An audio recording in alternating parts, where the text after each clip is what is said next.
इन मासों की महत्ता का वर्णन स्वयं पाप रहित जगत के स्वामी नारायण विष्णु भगवान के सिवाय और कोई नहीं कर सकता। प्राचीन काल में इस मास की महत्ता का वर्णन ऋषियों ने आज कहते हैं लोक हित के लिए अंश अंश रूप में किया है। हे राजन, इस मास के महात्मा का पूरा वर्णन किसी ने नहीं किया। तुम इस मास में सत्क्रियाएं करो, इससे तुम निस्संदेह भुक्ति मुक्ति दोनों पाओगे। सुतदेव जी आज श्रुतकीर्ति को यह सब समझा करके अब जाने की आज्ञा मांगने लगे। श्रुतकीर्ति भी सुन करके गदगद हो गए, आंखों से आंसू की धारा बहने लगी। उन्होंने अपनी उन्नति के लिए उत्सव कराया।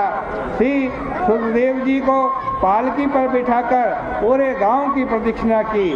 पीछे पीछे स्वयं आज श्रुतकीर्ति अपनी चतुरंगणी सेना के साथ उनका अनुसरण करते रहे और फिर अंत में अपने अंतःपुर में ले जाकर संपूर्ण वैभव, वस्त्र, अलंकार, गौ, स्वर्ण, भूमि, तिल देकर उनकी परिक्रमा करके प्रणाम किया तथा हाथ जोड़कर उनके सम्मुख खड़े हो गए। इसके पश्चात महातेजस्वी परम यशस्वी सुतदेव जी परम प्रसन्न तथा संतुष्ट होकर अपने घर को गए। नारद जी कहते हैं कि हे अम्बरीश, मैंने तुमसे यह सुंदर आख्यान कहा,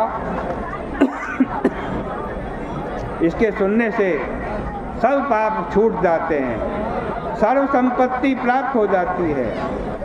इसके द्वारा तुम भुक्ति मुक्ति ज्ञान मोक्ष सभी कुछ प्राप्त करोगे। यह सुनकर के महायशस्वी अम्बरीश बड़े प्रसन्न हुए। उन्होंने सब बाहरी कार्यों को छोड़ करके आज भूमि पर गिर करके दंडवत प्रणाम किया तथा वैभव से उनकी पूजा की। उनके पूजन के पश्चात बुद्धिमान नारद जी राजा से पूछ करके अपने लोक में चले गए, क्योंकि शाप के कारण वो एक स्थान पर नहीं रह सकते। राजा अम्बरीश भी नारद जी के कथनानुसार सभी शुभ कर्मों को करते हुए आज निर्गुण परब्रह्म में लीन हो गए। सूत जी कहते हैं, जो कोई इस परम पवित्र पाप को नाश करने वाले पुण्य को बढ़ाने वाले आज महात्म को उपाख्यान को सुनता है सुनाता है, वह भी परम पद को प्राप्त करता है। आज ये पुस्तक जिसके घर में रखी होती है, लिखित पुस्तक, उसके हाथ में भी मुक्ति रहती है। तो सुनने सुनाने की तो बात ही क्या पूछना, उससे तो अवश्य मुक्ति मिलती है।